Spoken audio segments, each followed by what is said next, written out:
The stone corridor was silent, except for the echo of footsteps. Officer James Carter stood at attention outside the private meeting room. His red uniform perfectly pressed, his face blank as stone. He had guarded the royal family for 3 years. He knew the rules. See nothing, hear nothing, say nothing. But what he was about to witness would test every oath he had ever taken. The door behind him opened slightly. He didn't move. His eyes stayed forward, but his ears picked up every word. Sit down. The voice was sharp, controlled, cold. Princess Anne, the Princess Royal, the woman known in private circles as the most direct, no-nonsense member of the family. There was shuffling, the scrape of a chair, then silence. Do you know why you're here? Anne's voice again. Not shouting, worse. Calm. Deadly calm. A woman's voice answered, shaking. No, Your Royal Highness. I don't understand. Don't lie to me. Cut her off. The schedule leak. Kate's private schedule. The one that appeared in 3 different tabloids last Tuesday. Do you think we're idiots? Carter felt his pulse quicken. He had heard whispers about this. The Duchess of Cambridge's movements had been published before they happened. Security had gone into overdrive. Trust within the palace walls had shattered overnight. If you're finding this story gripping, subscribe now. You won't want to miss what happens next. We bring you the most powerful true stories from behind closed doors. I didn't, the woman started. Stop. Anne's voice was a blade. We traced it. The leak came from someone with access to the internal calendar. Someone in this building. Someone we trusted. Carter heard papers rustling. His hand tightened slightly on the ceremonial weapon at his side. He had never heard the Princess Royal like this. He had seen her at formal events, always proper, always dignified. This was different. This was raw power. These are phone records, Anne continued. Yours? Calls to a journalist. 17 calls in 3 weeks. Would you like to explain? The woman was crying now. Soft, desperate sobs. I needed the money. My mother is sick. The medical bill's your mother. Anne's voice went even quieter. Carter leaned slightly, just enough to hear. So you sold out the Princess of Wales. You put her children at risk. You endangered her security. For money? I didn't think no. You didn't think. Pause.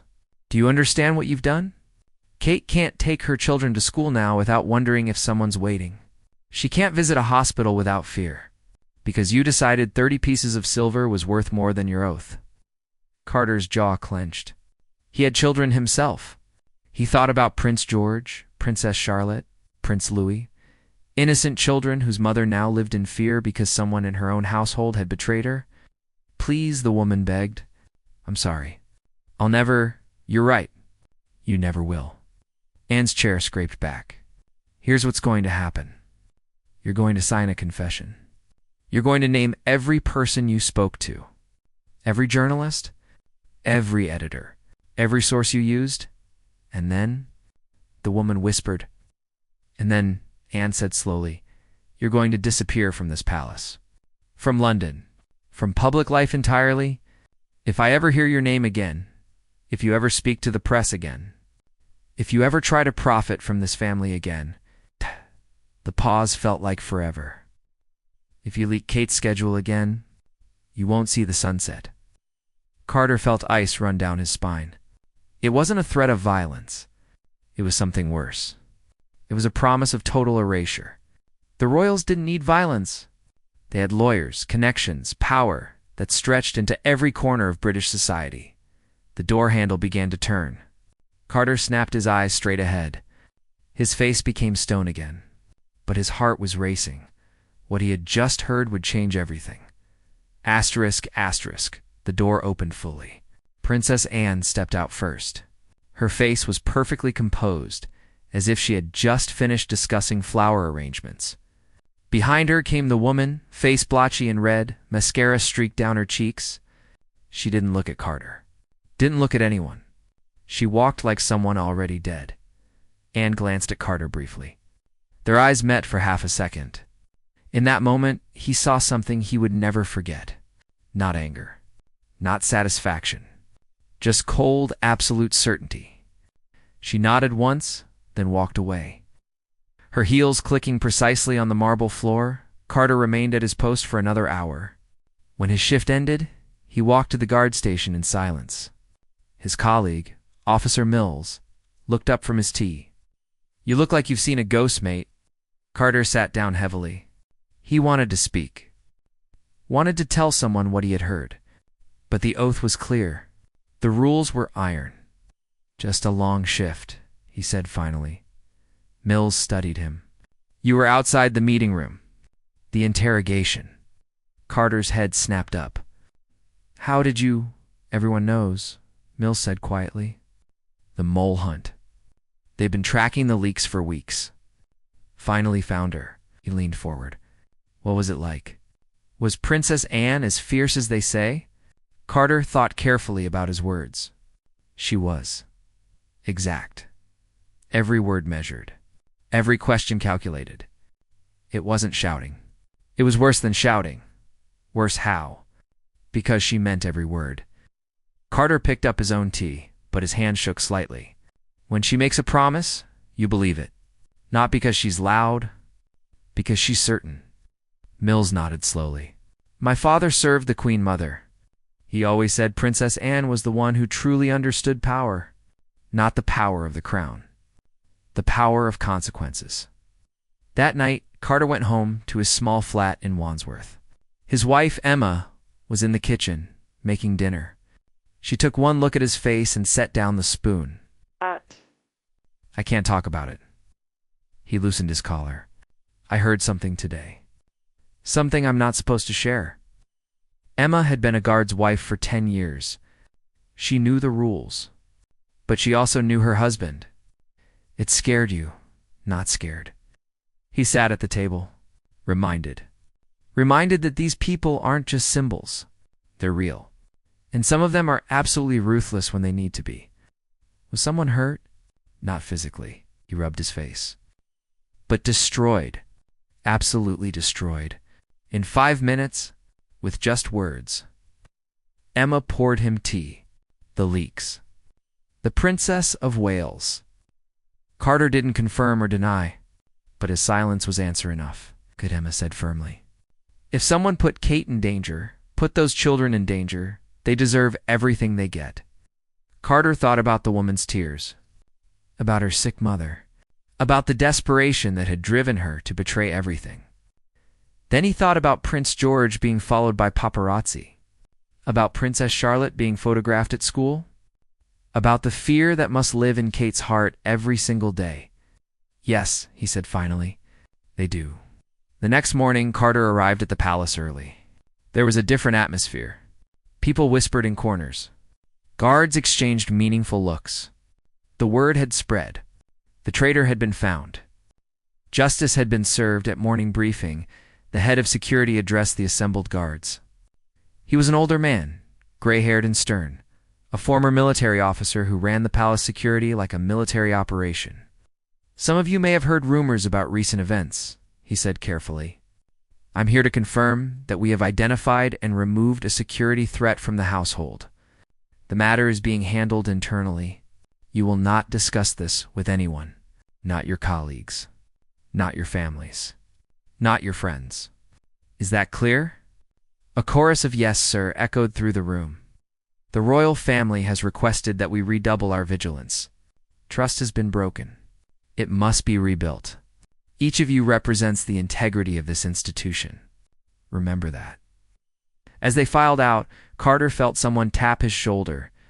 It was Captain Hughes, second in command of the guard. "Officer Carter." A word. Carter followed him to a private office. His stomach tightened. Had he done something wrong? Had someone heard him talking to Mills? Hughes closed the door. "You were on duty outside the meeting room yesterday." "Yes, sir." "The Princess Royal has specifically requested that you continue your regular duties. She was impressed by your discretion." "Eh?" Carter blinked. "She noticed me?" "Princess Anne notices everything." Hughes studied him. "You're being considered for a rotation to closer protection duties. Direct family security. But that requires absolute trust. Absolute silence. I understand, sir. Do you? Hughes leaned forward. Because what you heard yesterday was nothing compared to what you might see in closer protection. The family fights. They cry. They make mistakes. They're human, and you have to see all that and still treat them like they're perfect. Carter met his eyes. I took an oath, sir. I meant it. Hughes nodded slowly. Good, because they need people like you. Now more than ever? 2 weeks passed. Carter resumed his normal duties, but everything felt different. The palace had always been a place of secrets, but now those secrets felt heavier, more dangerous. He was assigned to the private family wing on a Wednesday morning. His post was outside a sitting room where the family often gathered for informal meetings. He stood at attention, eyes forward, mind alert. The door opened. Princess Kate stepped out, phone in hand, looking worried. She nearly walked past him, then stopped. Officer Carter, isn't it? He snapped to attention. Yes, Your Royal Highness. She studied him for a moment. She looked tired. The media had been kind to her, calling her radiant and graceful as always. But up close, Carter could see the strain around her eyes. The way her shoulders held tension. You were on duty during the investigation. Carter kept his voice neutral. Yes, ma'am. Princess Anne told me you handled yourself with great professionalism. She paused. Thank you. For your discretion, just doing my duty, ma'am. Kate smiled, but it didn't reach her eyes. It's strange, isn't it? You spend your life being told that people are watching you. That privacy is a luxury you gave up. But you still want to believe that inside these walls, you're safe. That the people who work here care about you. She looked down at her phone. And then you discover someone sold you out for a few £1,000s. Carter didn't know what to say. Guards weren't supposed to engage in personal conversations with the royals, but something in her voice made him speak. If I may, ma'am, most of us would take a bullet for you and your family. What that woman did doesn't represent the rest of us. Kate looked up, and for a moment, genuine warmth crossed her face. I know. I do know that. It's just... She trailed off. My children ask me why we can't do normal things anymore. Why we can't go to the park without 20 people following us. How do you explain to a 6-year-old that someone you trusted made them less safe? Before Carter could respond, another voice cut in. You explained that bad people exist, but good people always outnumber them. Princess Anne walked up the corridor. Her signature no-nonsense stride, pearls perfectly placed. Expression unreadable, Kate straightened. Anne, I didn't know you were here. Wanted to check on you, and glanced at Carter. Then back at Kate. Officer, please give us a moment. Yes. Ma'am, Carter walked 20 feet down the corridor, still within visual range, but out of earshot. He watched as Anne took Kate's hand, surprisingly gentle gesture from the usually formal princess. He couldn't hear their words, but he could see Kate's shoulders start to shake. Anne pulled her into a brief embrace, then held her at arm's length, speaking firmly. Kate nodded several times, wiping her eyes. After a few minutes, Anne walked past Carter again. This time, she stopped. Officer Carter. Yes, ma'am.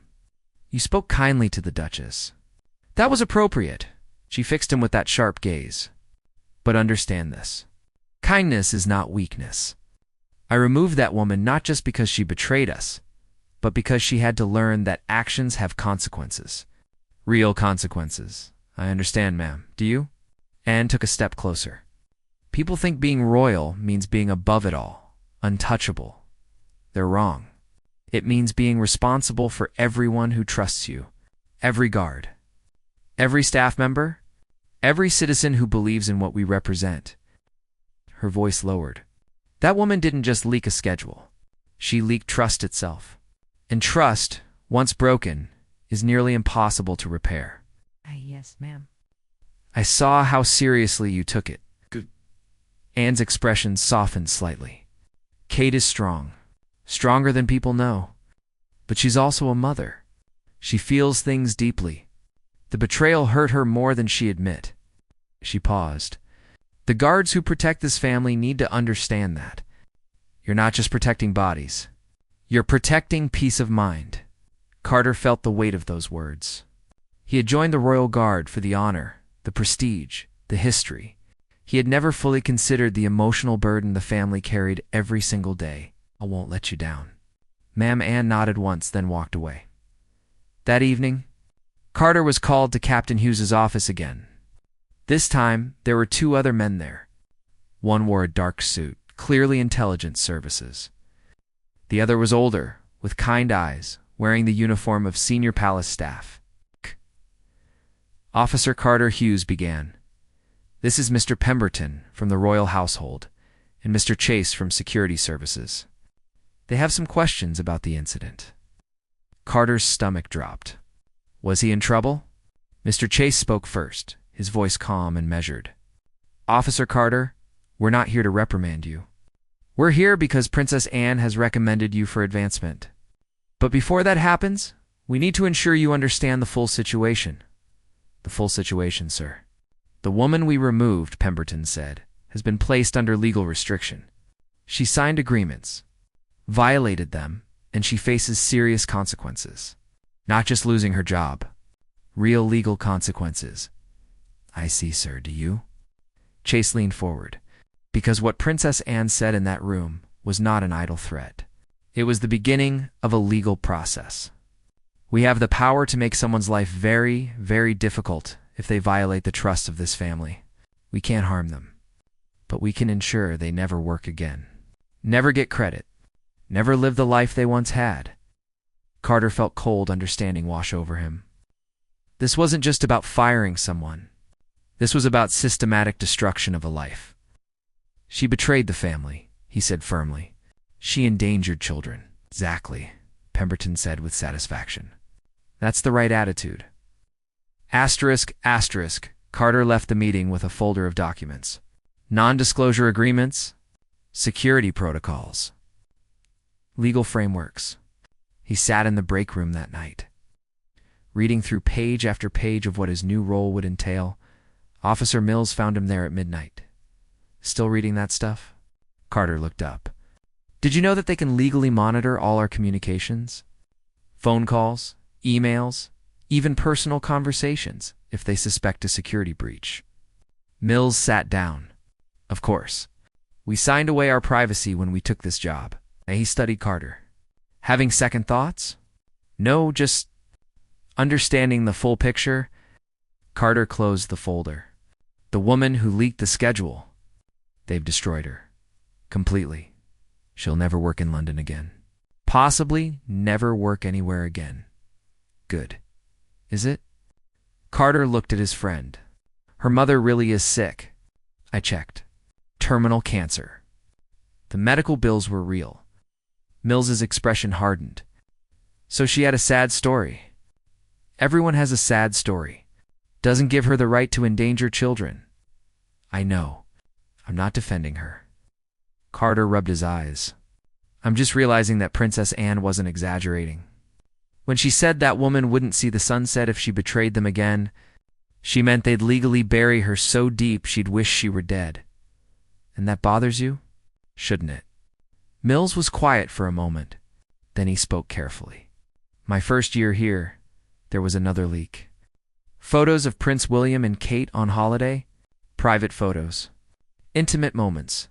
The photographer who took them, the editor who published them, they all faced legal action.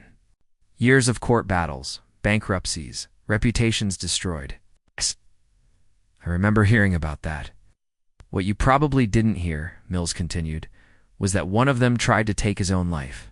The pressure became too much." He met Carter's eyes. "This family doesn't play games. When they come after you, they come with everything. Lawyers, media connections, political pressure, and they don't stop until you're finished." Asterisk. Carter felt sick.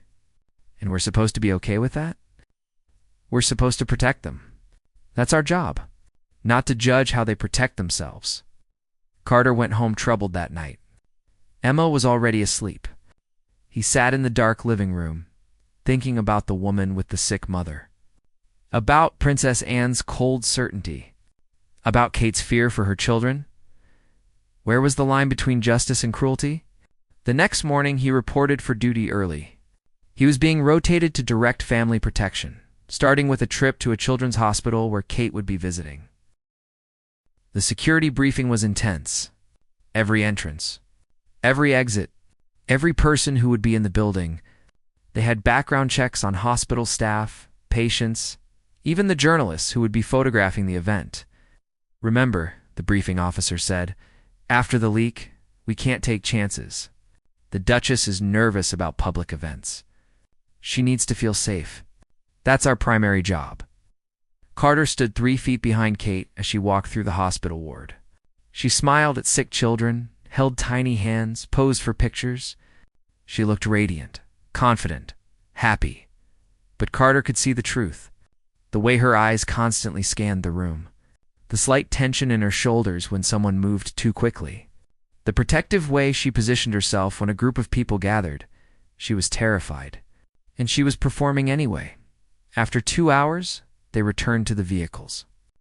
Kate got into her car, and just before the door closed, she caught Carter's eye. "Thank you, Officer Carter, for keeping watch. Always, ma'am." The door closed. The convoy pulled away, and Carter realized something profound. The royals weren't cruel because they enjoyed it. They were cruel because they had to be, because the world was full of people who would use them, sell them, hurt them for money or fame or just because they could. Princess Anne's interrogation hadn't been about revenge. It had been about drawing a line, making it clear that betrayal would cost everything. Not because she was heartless, but because mercy would be seen as weakness. And weakness would invite more attacks. That afternoon, Carter was summoned to Princess Anne's private office. He had never been there before. It was surprisingly modest. Bookshelves, a desk, photos of horses and family. No gold. Anne sat behind her desk, reading glasses perched on her nose, reviewing documents. "Officer Carter, sit." I sat back straight, hands on his knees. She looked up. "You've been asking questions about the woman we removed, about the legal consequences." Carter's heart raced. "I apologize if I overstepped, ma'am. Don't apologize for thinking." Anne set down her pen.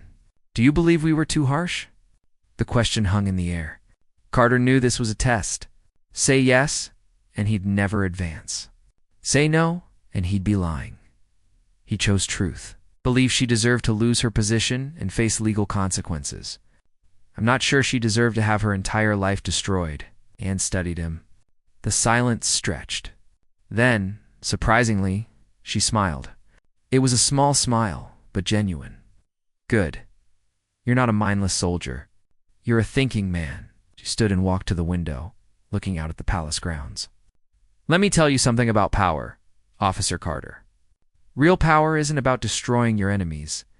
It's about making sure you never have enemies in the first place." "I don't understand, ma'am." "That woman," Anne continued, "will tell everyone she knows what happened to her. Every person who thinks about betraying this family will hear the story. They'll hear how we found her, how we removed her, how we made sure she could never recover." She turned to face him. "And 99 out of 100 will decide the risk isn't worth it." Carter began to understand. "You made an example of her.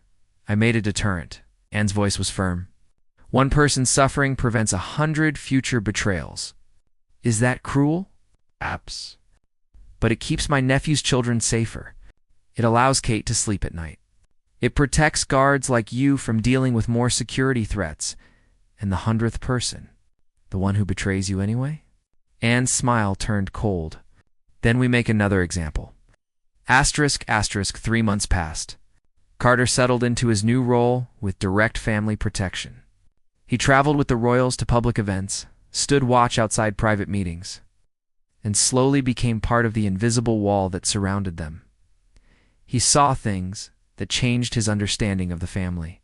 He saw William and Kate argue about their children's education, voices raised, real anger, then reconciliation an hour later. He saw Princess Anne comfort a young staff member who had made a mistake, surprisingly gentle when no one was watching. He saw the Queen near the end of her life, still working through documents late at night, duty above all else. They were human, complicated, flawed, but they carried their roles with a seriousness that most people never understood. One evening, Carter was on duty outside a family dinner. It was meant to be informal, just the senior royals discussing upcoming schedules. But voices began to rise. "We can't keep living like prisoners." That was William's voice, frustrated and loud. "Then stop acting like the rules don't apply to you." Anne shot back. "Every time you push boundaries, you make it harder for the rest of us. My children deserve a normal childhood. Your children are not normal. They will never be normal. The sooner you accept that, the better." Silence. Then Kate's voice, quiet but firm. "That's not fair, Anne." "Fair?" Anne's laugh was bitter. "You want to talk about fair? My entire life has been about duty, about rules, about putting the institution first. And I've watched this family nearly destroy itself multiple times because people thought they deserved more. Deserved freedom. Deserved privacy. Well, we don't. We gave that up the day we were born into this, so we just accept it." William again. "We just teach our children that they'll never be free. We teach them that freedom isn't the highest value. Duty is, service is. Protecting something bigger than yourself is." The door opened. The royals filed out, faces carefully neutral again. Anne paused when she saw Carter. "How much did you hear?" "Enough to understand that this isn't easy for any of you, ma'am." Yeah. She studied him. "No, it's not. But we do it anyway." She walked away, then stopped. "Officer Carter, walk with me." He fell into step beside her as they moved through the quiet corridors. "You've been doing well," Anne said. "Captain Hughes speaks highly of you. Says you're ready for the inner circle." Asterisk. "I'm honored, ma'am." "Don't be. The inner circle means knowing everything. Every secret. Every scandal. Every mistake." Oh. She glanced at him. "And carrying that weight silently for the rest of your life? Can you do that?" "Yes, ma'am." They reached a private sitting room. Anne opened the door and gestured him inside. There were 3 other people there. Captain Hughes, Mr. Chase from Intelligence, and a woman Carter didn't recognize, middle-aged, severe-looking, carrying a folder. "This is Miss Barrett," Anne said. "She handles delicate situations for the family." Barrett nodded at Carter. "Officer Carter, I've reviewed your file. Your discretion is noted, but discretion alone isn't enough for what we need to discuss." Carter felt tension coil in his stomach. "What's happened?" Chase spoke. "We have another leak. Different source this time. Someone is feeding information about Prince George's school security to outside sources. We don't know who yet, but we need to find them before they cause real damage." Carter thought of the young prince. 8 years old, innocent, unaware that people would use him for profit or worse. "How can I help?" "You'll be assigned to school duty," Hughes said. "Clothes protection during drop-offs and pickups, but you'll also be watching. Looking for anything unusual? Anyone who shows too much interest? Any staff member who asks questions they shouldn't? You want me to spy on the school staff?" "We want you to protect a child," Anne said sharply. "Whatever that takes." Barrett opened her folder. "These are the suspects. 7 people who have access to the security schedule, 3 teachers, 2 administrators, 2 parent volunteers." She laid out photos. "One of them is selling information. We need to know which one." Carter looked at the faces. They looked normal, ordinary, like anyone you'd meet on the street. "What happens when we find them?" Barrett's smile was thin. "The same thing that happened to the last one. Only this time, we'll add charges of endangering a minor. That carries serious jail time, not just career destruction." Asterisk. Carter felt cold. "You'll send them to prison." "If they're selling information about a child's security," Anne said, "then yes, absolutely, without hesitation." Chase leaned forward. "Officer Carter, I need to know. Are you comfortable with this? Because if you have any doubts, any moral objections, now is the time to say so." Carter thought about Prince George. About the woman with the sick mother who had lost everything. About Princess Anne's cold certainty. About the weight of protecting people who had given up their freedom for duty. I'm comfortable with protecting a child by any means necessary, he said finally. Good. Barrett handed him a folder. Study these profiles tonight. Memorize faces. Starting tomorrow, you're part of the investigation. That night, Carter sat at his kitchen table, Emma reading beside him. He stared at the photos. 7 people who might be innocent? 6 definitely were. What's wrong? Emma asked. Just work. She set down her book. James, I know that look. Something's bothering you. Couldn't tell her the details. But he could tell her the truth. I'm about to help destroy someone's life. And I'm not sure if they'll deserve it or if they're just desperate like the last one. But I'm going to do it anyway.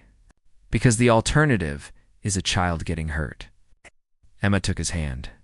Then you do what you have to do. And you remember why you're doing it. The next morning, Carter arrived at Prince George's School an hour before drop-off. He walked the perimeter, checked sight lines, noted everyone who showed unusual interest. At 8:15, the royal vehicle arrived. William stepped out first, scanned the area, then helped George from the car.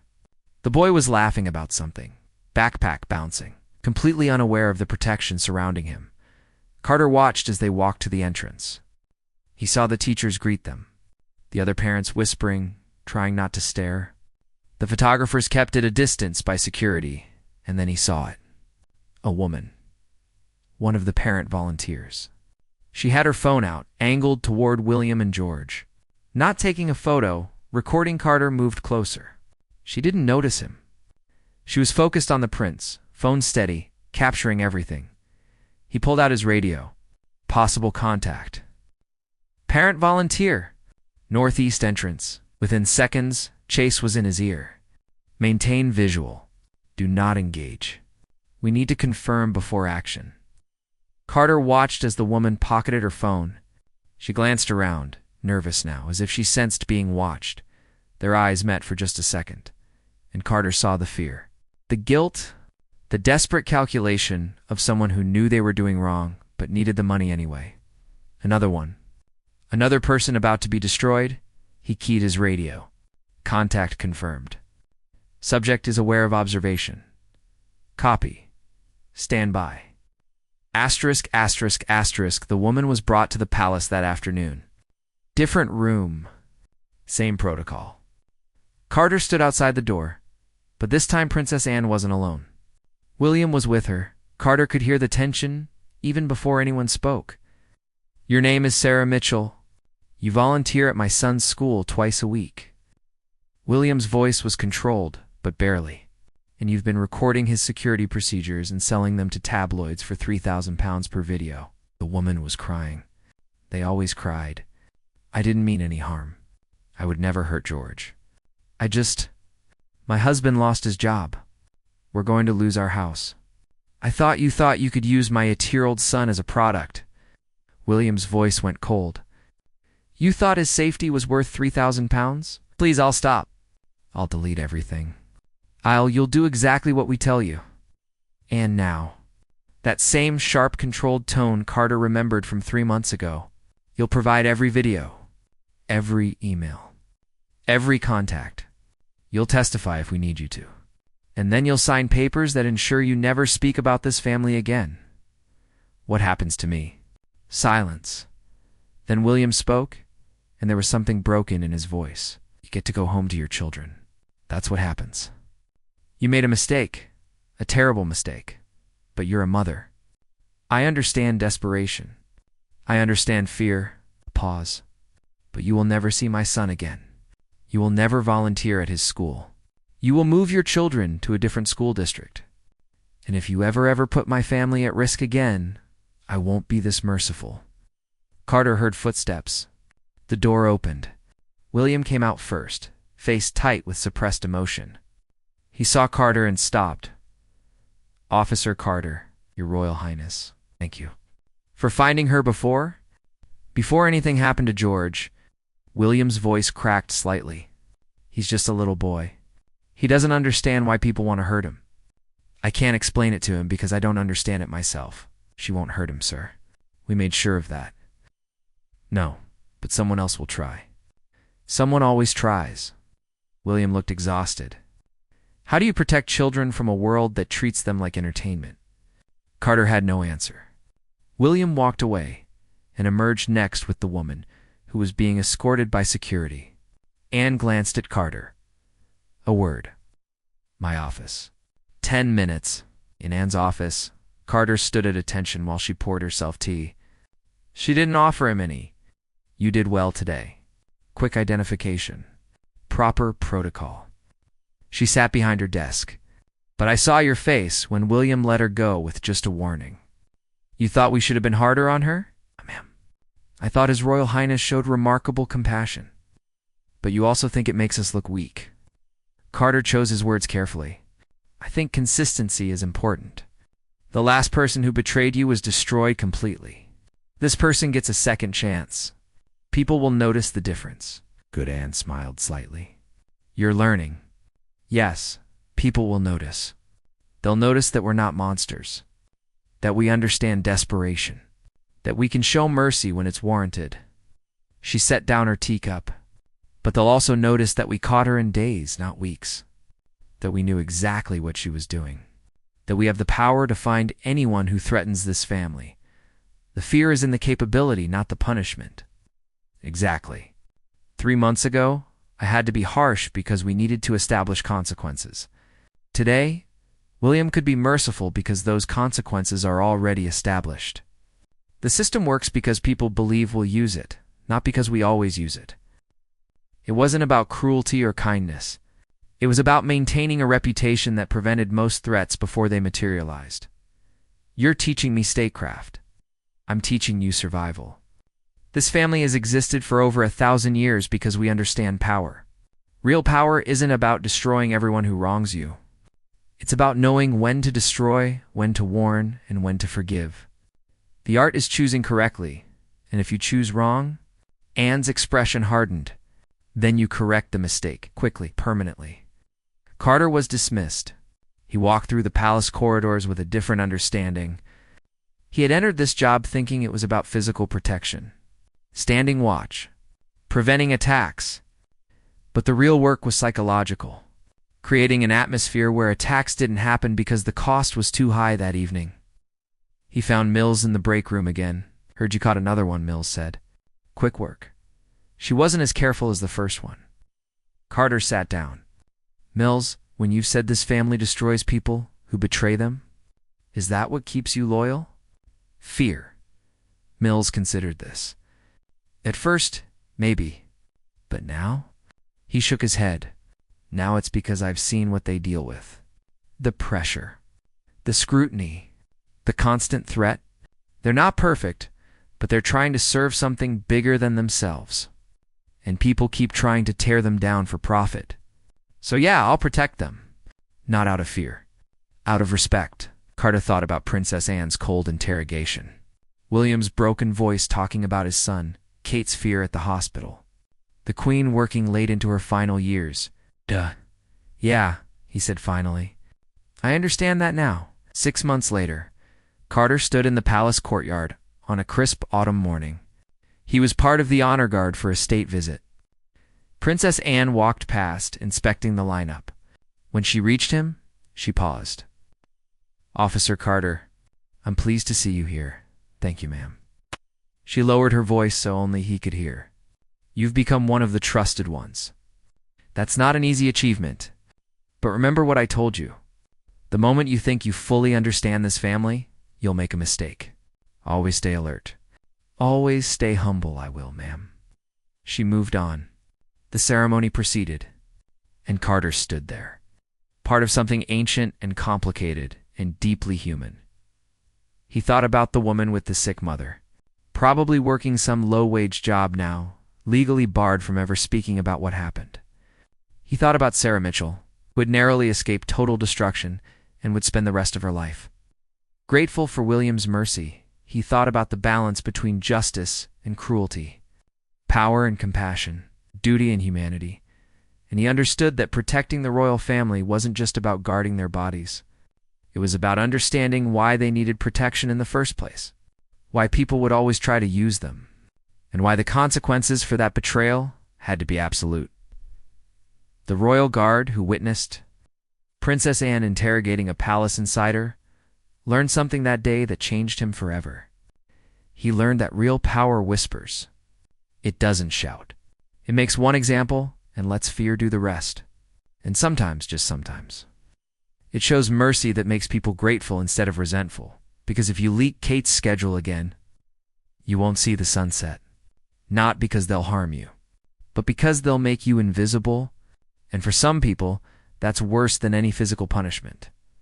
Carter never forgot that lesson, and he never broke his oath of silence. The secret stayed secret. The family stayed protected, and the walls of the palace held strong against the world outside. Some things he learned were worth protecting, even when the cost was high, even when the methods were harsh, because behind those walls were real people trying to serve something bigger than themselves. And they deserved guards who understood that. He stood at attention as the ceremony concluded. The autumn sun warmed his face, and Officer James Carter knew, without doubt, that he was exactly where he was meant to be.